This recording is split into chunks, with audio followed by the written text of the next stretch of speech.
The baby I was holding was smiling at me. It could have just been gas, but I swear there was something genuine in those big blue eyes. Then I smelt it. Nope, it was gas. It was still cute. Weird looking head though, kinda looked like a light bulb. "You want a shot at this, Sawyer?" my uncle asked. "I'll buy your buy-in. Winner takes it all." "Nah, that's alright. You guys need someone on the launcher." I placed the little smiling light bulb into the pocket and pulled back, stretching the bands as far back as I could, aiming high, and then release. The bundle went flying towards the clouds. I think I could actually hear that thing saying "we" as he shot through the air. The guys raised their rifles and fired, one after the other. The bundle burst in midair, and a red cloud rained down to the ground. I woke up to my alarm, 6:30 a.m. Personally, I'd always been a night person, but these rich guys were all about the mornings for some reason. I grabbed a snack and made my way to the observation room. Time to wake up Jerry. "Wakey, wakey," I yelled into the intercom. On my monitor, Jerry went from sweet slumber to pure panic within a second, grabbing his ear in pain. "I do apologize about the location of the microphone, Jerry, but so many previous prey items kept losing the radios. Sewing it directly into the cartilage has been working wonders, though. And hey, at least no probe up the bum, right?" Jerry looked up to the camera, with the first look of resentment I've seen on him since he'd arrived. It figured. Of course we didn't put his tracking device up the ass. That would stop his bowel movements. Where exactly we put it, however, well, you probably don't want to know. That and his speaker had to be done with little more than numbing cream. Painkillers make them wonky the next day. "How'd you sleep, Jerry?" I asked. "Awful." "Oh, bitter today. That's good, Jerry. No more being a little bitch for you, I hope." Jerry didn't say anything. He sat on his bed and looked at the ground like a fucking mope. God damn it, Jerry. I actually had some hope about you for a minute. "Hey, headstrong today, Jerry. That's important. I told you yesterday, the weak-minded don't last long in the hunt." "What's the point?" he said gloomily.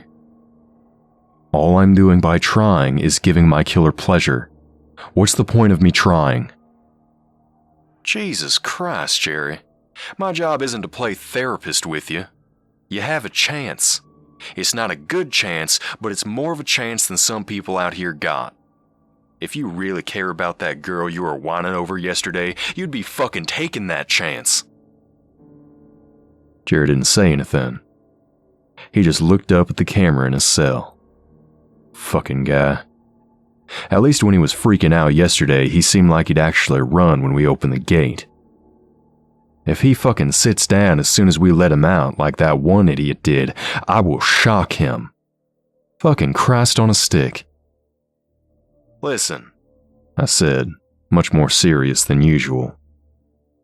"Your best bet is going to be to find one of the safe zones. Not a game winner for you, but we've had them stocked with items that will be valuable to you. The easiest one to find is a good 150 kilometers in a straight line out the gate. It's tall enough to break the trees when you close. There's closer ones, Jerry, but I doubt you'll find them." "And that gives me what?" Jerry asked, talking again at least. "What do I find there? A gun?" "Don't be silly, Jerry. I'm not going to tell you what's in them all. But trust me, you'll be better off." "Has anyone ever actually won this game, Sawyer?" he asked, almost pleadingly. I smiled to myself. In a normal game, it happens all the time. These rich folk usually aren't that great hunters. In your situation, though, Jerry, you'd be the first." Jerry looked down, looking all defeated again. "But this doesn't happen a lot, Jerry. Who knows? Your pathetic little ass just might put this hunt in our Hall of Fame." Jerry didn't say anything. Just fucking sat there. He was way more fun yesterday. Interestingly, despite my annoyance at him, I was almost feeling sorry for him. Something I hadn't felt for any other prey in a very long time. Something about this situation just... whatever. "Alright, Jerrykins. Time to get out of here. I'm giving you the radio like promised so you can communicate back to me. If you lose it, it's just one way. So remember that, you idiot." I turned off the microphone. 7:23 a.m. Early enough for good morning beer. "How's it looking?" "Mopey. You really gotta go easier on them when they come in, Sawyer. I think you might have broken this one before the hunt even started." I sighed. "Alright, thanks, Vanessa. I got this for now." I sat back down, turned my microphone on, put on my headset, put my finger readily on Jerry's shocker, located on his tracking device. That would get him moving. "Okay, Jerry. Just under a minute to go. Get ready to run." Jerry said nothing. He looked sheepishly through the bars of our gate, into the tall pines surrounding us. This man is going to be a dud. Then, I saw Jerry look up. Not at my drone, but to the observation deck overlooking him. I turned my drone to see our guest, sipping a Bloody Mary, smiling. He gave Jerry a nice little wave.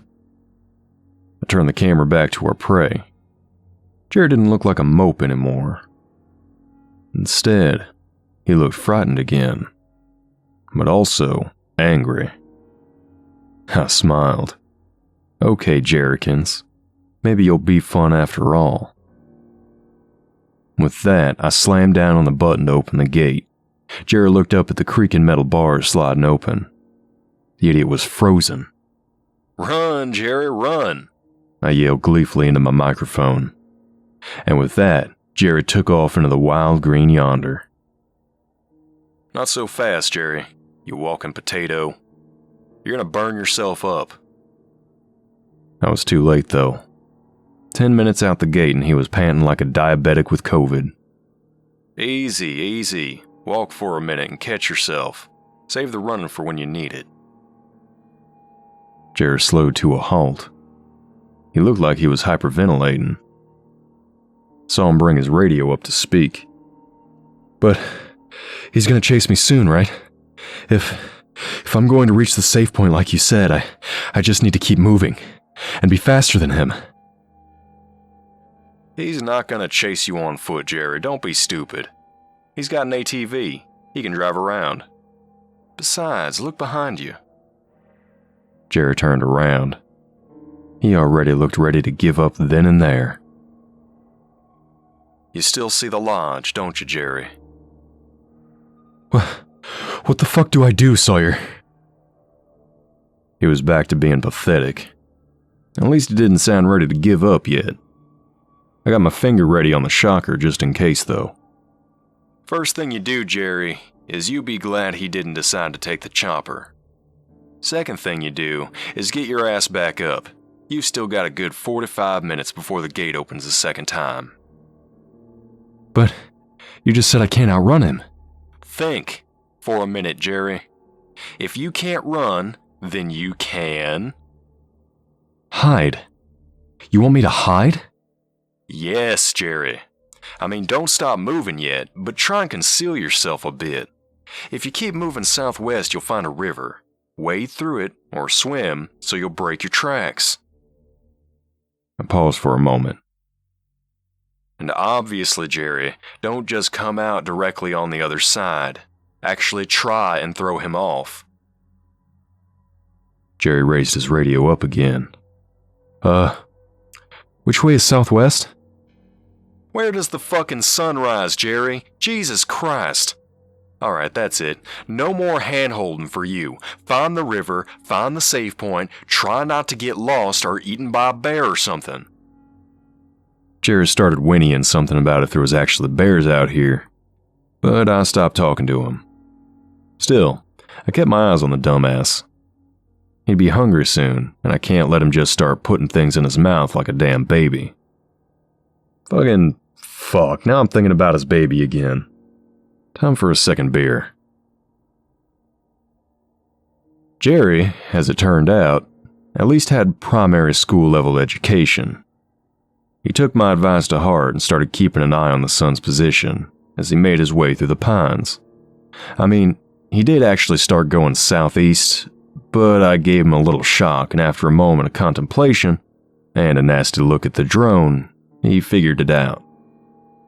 I actually witnessed him pick up a long branch with a thin rock and start whittling away at some end to make himself a little weapon. Good, Jerry. 5 minutes to open season, and our guest was ready to soar. His ATV had been packed with a pop-up tent, sleeping bag, fishing pole, and all the other essentials he'd need. Of course, most of our guests don't actually sleep on the hunt, but prefer to take doses of speed so they can endlessly pursue their prey. With no time cap on Jerry's hunt, however, our guest could take his time. Our gates opened. Our guest cracked his first beer of the day and took a nice long sip, starting his engine, and drove off. Jerry was fucked. This old man was not kidding about his prior hunting experience. He followed Jerry's trail perfectly, and not once did he get off that ATV. Jerry, on the other hand, was making piss-poor progress. I watched him stop and examine some dark purple berries. I said nothing, but gave him a little shock. Bad Jerry. Jerry was close to the river now. It would be within earshot for sure. Our guest was close, though, slowly creeping onto him. I watched as Jerry finally broke through the trees and stood facing the riverbed. He slowly started wading through the rapids. The river itself was quite wide, but only just deep enough to swim in some parts. His head would only go under the water if he lost his footing. Jerry lifted up his radio to speak. Hey, how do I... Jerry, shut the fuck up, he's right on your tail. Wait, what? I said... I was interrupted by the sound of the ATV crashing through the bush. Our guest drifted, stopping right on the river's end. He looked directly at Jerry and smiled. "Here's Daddy," he yelled. Jerry screamed like a little girl. Oh shit! Run, Jerry! Run, he's gonna kill you, Jerry! Jerry turned around and tried to sprint, but almost immediately his feet gave way to the rushing water. He crashed face first. Get up, Jerry! He's gonna kill you! He's gonna kill you, and then he's gonna eat you, Jerry. Our guest slowly dismounted from the ATV, grabbing his bow. I watched him lift his own radio and speak. Don't worry about it, Sawyer. Jerry was a disappointment to everyone. He lifted his bow and drew, pointing at Jerry. He's gonna kill you, Jerry. He's gonna kill you, and you barely made it 2 hours. He's gonna kill you, and then we'll age you and serve you. And then everyone will get a try-piece. Looking at you, Jerry, I don't need those fucking calories. So move it, Jerry. Jerry looked up and turned into a deer in the headlights, useless and terrified. He sat there in the river, petrified, watching as the guest released the arrow. I watched as it flew through the air, and then landed in the river, far to the left of Jerry. I burst out laughing. Jerry nervously burst out laughing. All those sly tracking skills and such a shitty shot. Has he ever used a bow before? Our guest, frustrated, grabbed another arrow and let it fly, this time closer, but still off its target. Jerry grabbed his pointed stick and aimed to throw it. I quickly grabbed the microphone. No, wait. Jerry, don't. Too late. The idiot threw it. It flopped around in the air and landed in the river a good few meters from our guest. Whatever confidence Jerry had just gained, he now looked to have lost all of it. Angrily, our guest threw the bow on the ground and grabbed the shotgun. Okay, Jerry, I said, calming down from my excitement. Now, you really have to bail. Just get waist level in the water and dive. Let the river do all the work. Jerry immediately began to move. Good, Jerry. Boom! The crack of the shotgun roared just as Jerry dove under the water. That shot may have just actually grazed him, but it wasn't a direct hit. His head quickly popped up, and the rapid swiftly carried him away.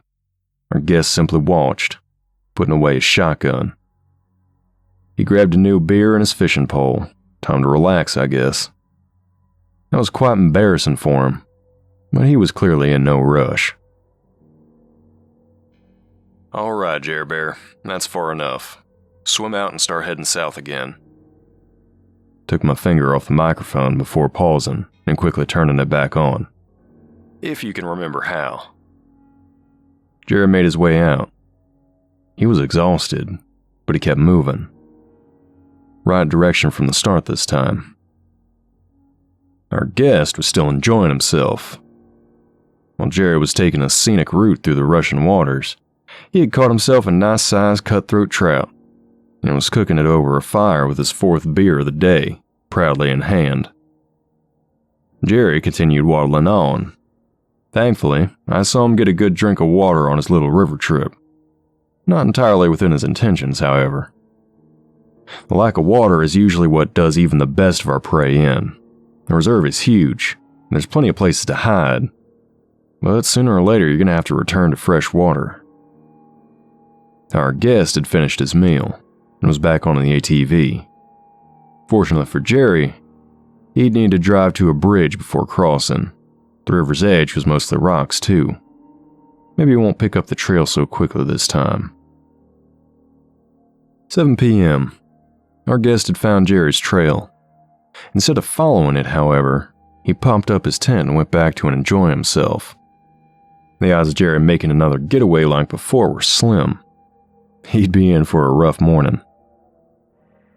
On my other monitor, I watched Jerry, a good distance ahead, collapsed on the ground.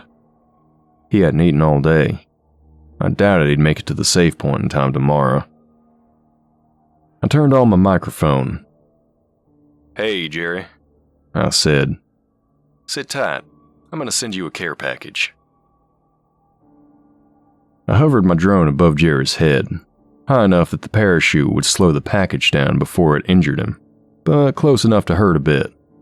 Aim and release. I smiled to myself. A direct hit. Jerry annoyedly woke up. I could see him swearing on camera, but he didn't use the microphone. Listen, Jer, I'm really going out of my way for you right now. Like, you really have no idea. Jerry sheepishly grabbed the package and started struggling with the tape. Use a rock, Jerry. He grabbed a stone and cut through it. Still, sheepishly, he opened the box and peered inside. Do you have any idea what I've just given you, Jerry? You know, if you actually stop being an idiot for a while, you might just owe me your dumb little life. Some crackers, a water bottle, and a big bottle of rum? Jerry said stupidly. The idiot didn't get it. Alcohol, Jerry, I said. Alcohol. Used to be a more common item to find as the prey, but we had this one guy who made us nearly abandon it entirely. That's a whole different story, but your guest didn't cross it off. Jerry just looked at the bottle. Seriously, sometimes I think there's a spark in this guy's head, but time and time again, I think maybe there's nothing in there at all. Alcohol lights on fire, Jerry. Jerry looked up to the drone, then back to the bottle. Okay, look, Jerry. You fucking dumb fuck. You're gonna have to make a fire. I know you definitely don't know how, but you've got a whole night to learn. Then, you're gonna make a torch, and you're gonna keep it lit. You do that, and when your girlfriend's daddy comes to you, No, Jared, don't drink it. I watched in horror as Jared proceeded to chug that bottle faster than a camel slurping water. It was actually impressive almost. Jared, stop. The fuck are you? No, you listen to me, you dumb asshole. This son of a bitch just interrupted me. I'm done. I'm fucking done. My would-be father-in-law is going to kill me. You're only helping me to make killing me more of a game for him. You don't actually want me to win. You just want that prick to get his money's worth. Jerry went back to chugging. Jerry, you dumb fucking shit. Do you have any idea what I just gave you? Do you even know how much that I helped your odds? Jerry, fucking stop. Fuck you, he yelled. I'm going to die. You know I'm going to fucking die. You gave me the bottle because you know I'd fuck up. You gave me this bottle so you could watch me fuck up and have a laugh. My girlfriend's dad is going to kill me, and she let him. She let him. For a moment, I thought he'd start bawling like a little bitch again. But now Jerry had finished the bottle and promptly passed out on the forest floor. I couldn't have this. Our guest would just wake up to him passed out on the ground in the morning, and he probably wouldn't even wake up. I hit the shocker. Jerry just groaned and rolled over. He was too numb now. Fuck. I can't have this. Vanessa! I yelled into the intercom to her room, immediately waking her up. Come keep an eye on the drones. I'm going in. Greetings, friends and fiends. Chronicler here. We here at Creepy Spaghet would like to thank Sawyerthesadist for allowing us to tell their story. If you enjoyed this story, be sure to subscribe to stay updated on these terrible tales. And be sure to check out the author in the links below. If you're interested in having your story narrated, be sure to reach out to our social media as we continue our journey to pull the darkest stories from the infinite depths of the internet. Until next time, fiends.